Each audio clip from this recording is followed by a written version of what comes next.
आप सभी लोगों का एक बार फिर से स्वागत है चैनल पर। तो आज से हम लोग सीटेट के लिए सीडीपी की क्लास स्टार्ट कर रहे हैं और आज हमारी पहली क्लास है न्यू एजुकेशन पॉलिसी 2020 के बारे में।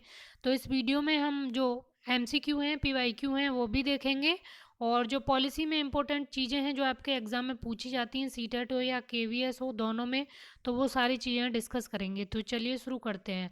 अगर आपको इसका पीडीएफ चाहिए तो आप हमारा टेलीग्राम चैनल ज्वाइन ज़रूर कर लें, जिसका लिंक आपको नीचे डिस्क्रिप्शन बॉक्स में मिल जाएगा। वहाँ पे इसकी पीडीएफ आपको फ्री में मिल जाएगी, तो उसको ज्वाइन करना बिल्कुल भी ना भूलें। तो चलिए स्टार्ट करते हैं। तो देखिए, ये जो न्यू एजुकेशन पॉलिसी है 2020,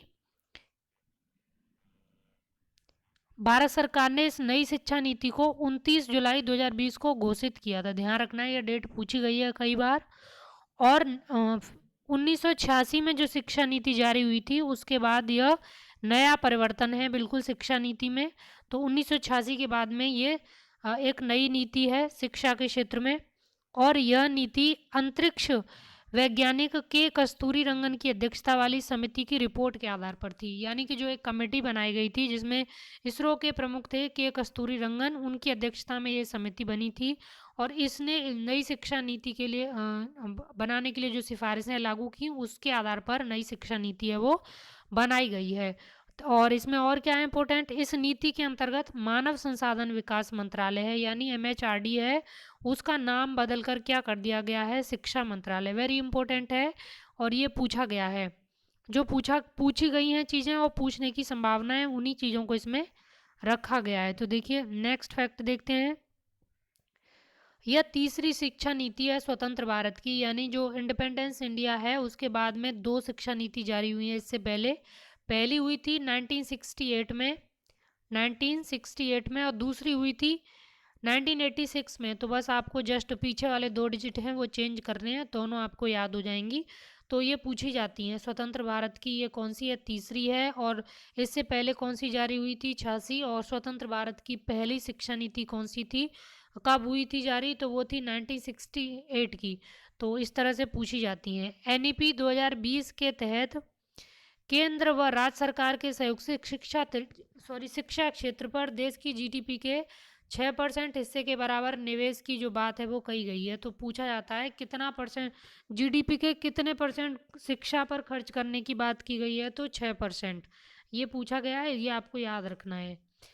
एनईपी जो वर्तमान में चल रहे 10+2 के जो शिक्षा शिक्षा का मॉडल है 10+2 का, उसको बदल करके शैक्षिक पाठ्यक्रम में वो कर दिया गया है 5+3, 3+3+4।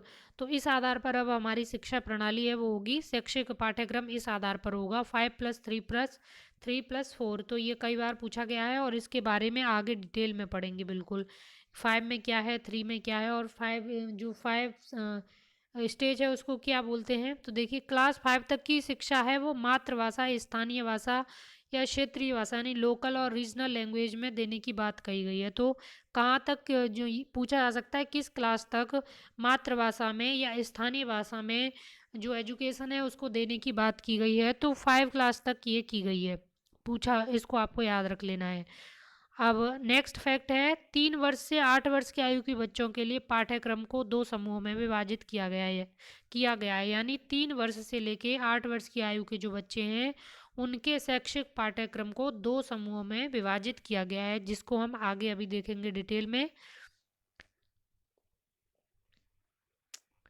3 से 6 वर्ष की आयु के बच्चों के लिए प्री स्कूल यानी बाल वाटिका, आंगनवाड़ी के माध्यम से मुफ्त, सुरक्षित और गुणवत्तापूर्ण शिक्षा और देखभाल की उपलब्धता सुनिश्चित करना किया गया है। यानी 3 से 6 साल की उम्र के बच्चे हैं उनको आंगनवाड़ी यानी प्री स्कूल एजुकेशन के तौर पर आंगनवाड़ी केंद्रों में शिक्षा के जो अवसर हैं वो उपलब्ध कराए जाएंगे और फ्री एजुकेशन होगी, गुणवत्तापूर्ण शिक्षा होगी, और जिसमें देखभाल की बात भी की गई है। और 6 से 8 वर्ष तक के बच्चों को प्राथमिक विद्यालय में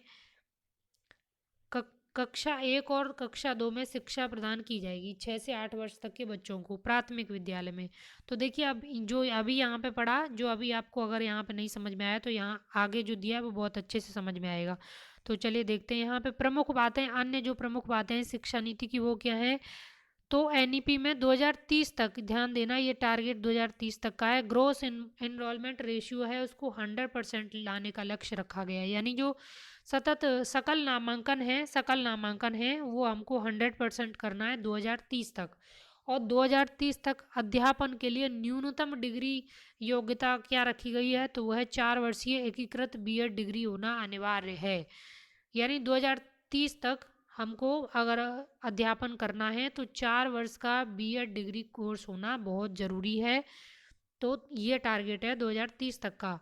और जो स्कूल एजुकेशन है 5+3+3+4 की जो व्यवस्था है उसको अब हम यहाँ पर डिटेल में पढ़ते हैं। तो ये देखिए, ये जो फाउंडेशनल स्टेज है जिसमें आपके 5 साल आएंगे पहले, तो ध्यान देना है फाउंडेशनल स्टेज में ये 5 साल हैं पहले वाले।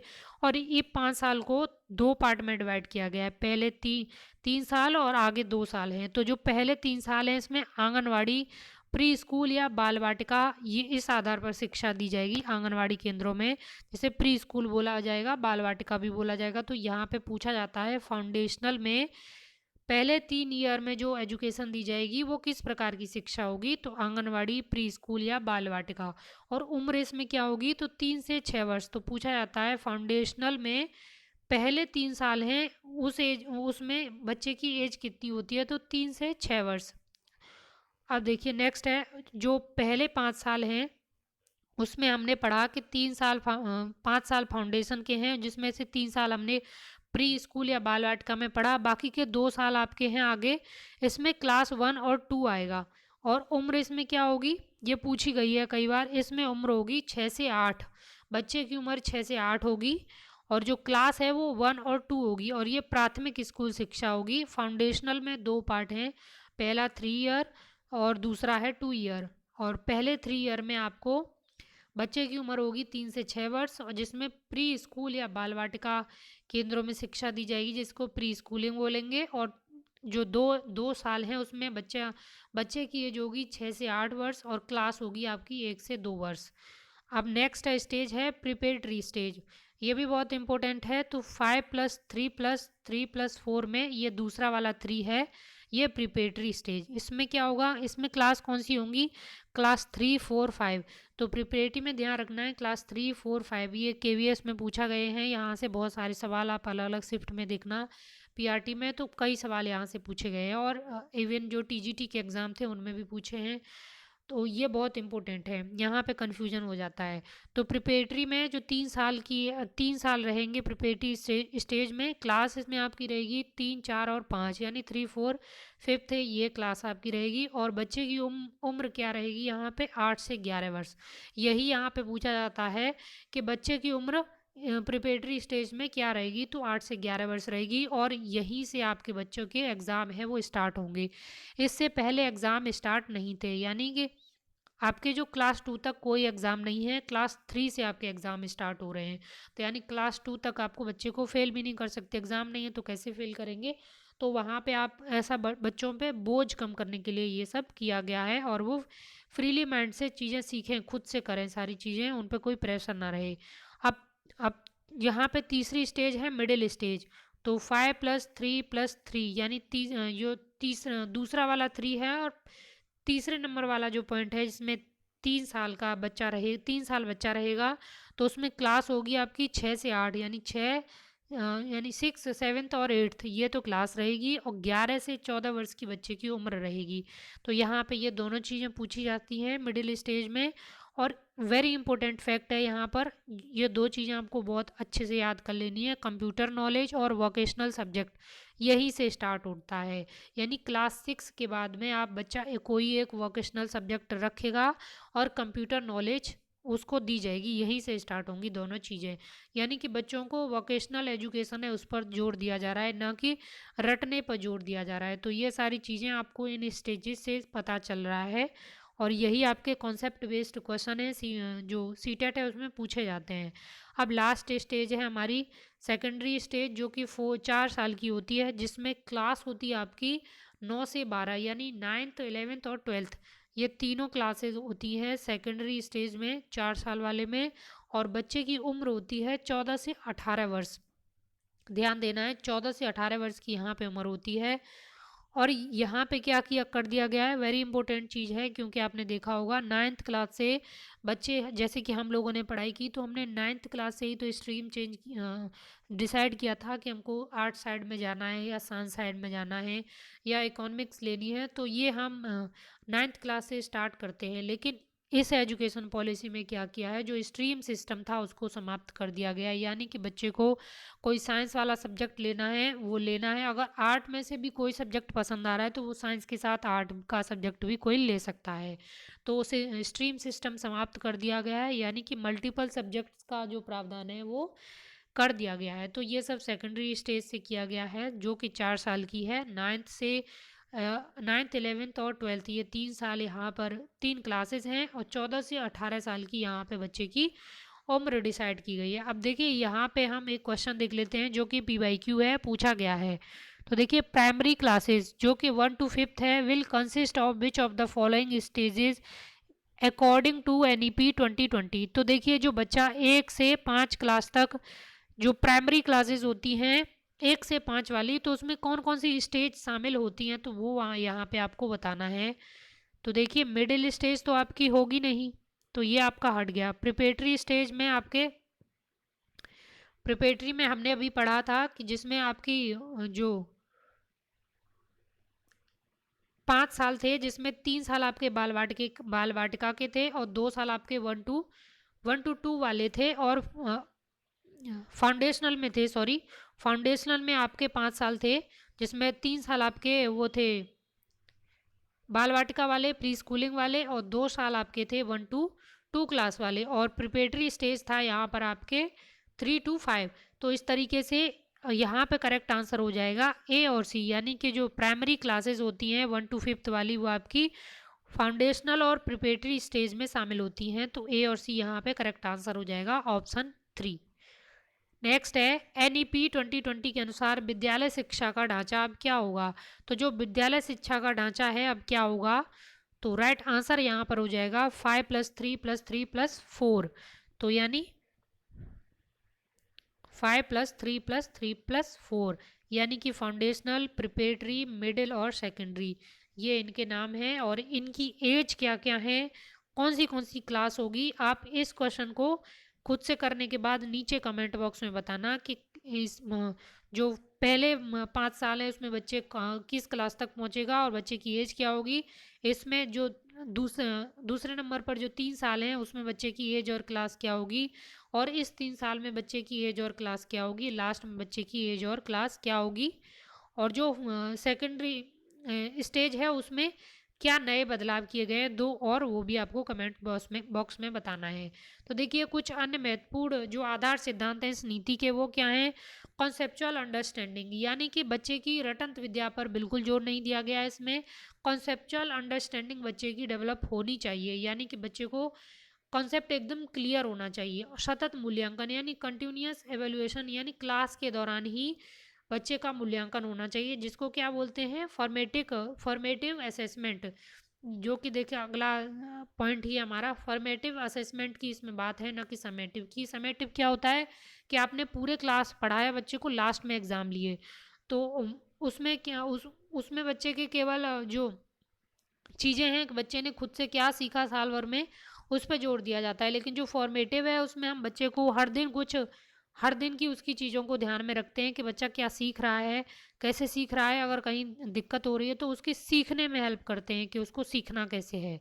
तो ये आपका हो जाता है फॉर्मेटिव असेसमेंट, जिस पर जोर इस शिक्षा नीति में दिया गया है, और ये कई बार पूछा गया है। और यहाँ पे क्या नेक्स्ट पॉइंट क्या है, स्टूडेंट्स की प्रोग्रेस के मूल्यांकन के लिए परख नामक एक नए नेशनल असेसमेंट सेंटर की स्थापना की बात इसमें की गई है। तो परख क्या है, ये है एक नेशनल असेसमेंट सेंटर का नाम है, जो डिजिटल आधारित है। तो इसको आपको ध्यान में रखना है, ये पूछता है। और यहाँ पे दूसरी जो महत्वपूर्ण बात है वो क्या है, यह सीखना कि कैसे सीखना है, इस नीति का मुख्य ध्येय है। तो देखिए, इस नीति का मुख्य ध्येय क्या है, यही इस नीति का मुख्य उद्देश्य है कि बच्चे को सीखना कैसे है, यही सीखना है। यानी कि बच्चे को इस तरीके से पढ़ाना है कि वो खुद से चीज़ों को सीखने लगे, ना कि उसको चीज़ों को रटा देना, उसके दिमाग में एकदम बहुत सारी इन्फॉर्मेशन कलेक्ट कर देना, इन्फॉर्मेशन डाल देना दिमाग में, ये नहीं करना। बच्चा खुद से सीखे, खुद से प्रोसेस करे चीज़ों को, और अपनी अपनी क्रिटिकल थिंकिंग है उसको इवॉल्व करे, और फिर खुद से चीज़ों को सीख कर और अपनी एक नई जो चीज़ें हैं उनको प्रस्तुत करे, ना कि जो चीज़ें हम पढ़ते आ रहे हैं बस उनको पढ़े। तो यानी कि अपनी चीज़ें वो प्रस्तुत करे बच्चा। तो यही शिक्षा नीति का मुख्य उद्देश्य है। इंक्लूसिव एजुकेशन सभी के लिए अधिगम की बात इसमें की गई, यानी कि बच्चे चाहे कैसे भी हों, चाहे बच्चे अच्छे हों, विकलांग हों किसी तरीके से, तो उसके लिए कुछ क्राइटेरिया है। तो इस तरीके सभी बच्चों को एक साथ पढ़ाया जाएगा, ताकि सभी बच्चों को अलगाववाद की भावना उनमें न हो, और सभी बच्चे एक साथ एजुकेशन ले सकें। लर्निंग बाय डूइंग, यानी करके सीखना, बच्चे खुद से करें, गलती करें और फिर सीखें। तो लर्निंग बाय डूइंग इस नीति में प्रमुख बल दिया गया है। और प्रत्येक सब्जेक्ट में कला और खेल को एकीकृत किया गया है, यानी कला और खेल को इंटीग्रेट करने की बात इस शिक्षा नीति में की गई है। आप देखिए एक प्रश्न है यहाँ पर, ये भी PYQ है। NEP 2020 किस बात पर बल देती है? तो NEP जो 2020 है, परीक्षा के लिए पढ़ना, ये इस पर बिल्कुल बल नहीं देती। स्मरण आधारित रटंत विद्या, वाचन और अभ्यास, यानी कि किसी चीज़ को रीड कर लेना, पढ़ लेना और प्रैक्टिस कर लेना, इस पर भी नहीं। संप्रत्यायी समझ पर, यानी कि कॉन्सेप्चुअल अंडरस्टैंडिंग पर जोर देती है। अब देखिए हिंदी मीडियम के बच्चों के लिए बहुत ज़रूरी है, ये वर्ड शायद आपको समझ में नहीं आएगा, आप कंफ्यूज हो जाएंगे, इसलिए आप इंग्लिश वाला पोर्शन ज़रूर देखें। तो इसका संप्रत्यायी समझ का मतलब होता है कॉन्सेप्चुअल अंडरस्टैंडिंग। तो देखिए ये NEP से रिलेटेड इंपॉर्टेंट बातें थी। एक क्वेश्चन और रह जाता है, ये भी देख लेते हैं। NEP 2020 के अनुसार मूल्यांकन का उद्देश्य क्या है? तो मूल्यांकन का उद्देश्य क्या है? रटने की क्षमता का परीक्षण करना? बिल्कुल नहीं। पुनरुत्पादन, याद रखने की क्षमता का परीक्षण को नापना? बिल्कुल नहीं। बच्चे को सीखने की प्रक्रिया में मदद करना? हाँ, ये बिल्कुल सही है। बच्चा खुद से सीखे और उसकी मदद उसमें करना, ना कि उसको खुद ज़बरदस्ती सिखाना। खुद से सीखे, खुद से गलती करे तब उसको बताए कि इस गलती को कैसे सुधारना है। ये टीचर्स का यहाँ पे रोल है शिक्षा नीति में, इसी पर सबसे ज़्यादा बल दिया गया है। पूरे देश में बच्चों को की तुलना करने का मापदंड बनाना, ये तो बिल्कुल भी नहीं है। तो ऑप्शन सी करेक्ट आंसर हो जाएगा। तो देखिए ये शिक्षा नीति से इम्पोर्टेंट बातें थी। यहाँ से सवाल बहुत सारे आते हैं, तो आप इस वीडियो को पूरा ज़रूर देखें और वीडियो को शेयर ज़रूर करें अपने दोस्तों के साथ में, ताकि हमें मोटिवेशन मिलता रहे, नई वीडियो हम सारी अपलोड करें। बाकी हम जो भी थीम बेस्ड क्वेश्चन है, जो आपका 1 to 5th वाला पेपर है, जिसमें जो आपकी थीम दी हुई है वाटर हाउस और ये सब, उन पर भी हम वीडियो लाने वाले हैं जल्दी। और कंप्लीट आपकी सीटेट की प्रिपरेशन इस चैनल पर होगी। तो आप इस चैनल को सब्सक्राइब ज़रूर कर लें अगर आपको वीडियो अच्छा लगा है। अगर आपको कोई कमी लगी है तो आप उसको भी कमेंट बॉक्स में ज़रूर बताएं, हम अगली बार से उसको ज़रूर सुधार करेंगे। और इसका PDF आपको मिल जाएगा, टेलीग्राम चैनल आप ज्वाइन कर लें। बाकी ये NEP में जो इम्पोर्टेंट थे वो हमने इसमें सब कवर कर लिए हैं। बाकी कुछ MCQ का वीडियो एक और आ जाएगा NEP के ऊपर, जितने भी क्वेश्चन प्रीवियस ईयर में पूछे गए हैं वहीं से पूछे जाते हैं बार बार।